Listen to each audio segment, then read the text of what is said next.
Do you believe that we are living in an era right now na idolaters? No? Our culture also demands that we bow down to idols. And we are actually also known or called as today's Babylon. Do you know what Babylon is?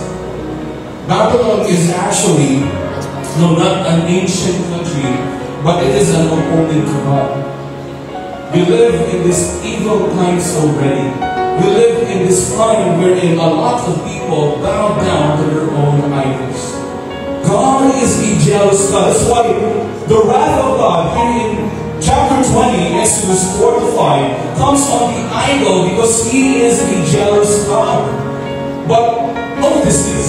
He is a jealous God, but the Lord's jealousy is not only righteous, He deserves our deepest and strongest affections and admiration. You know, when God is jealous, His desire, His motive is to turn you back to Him.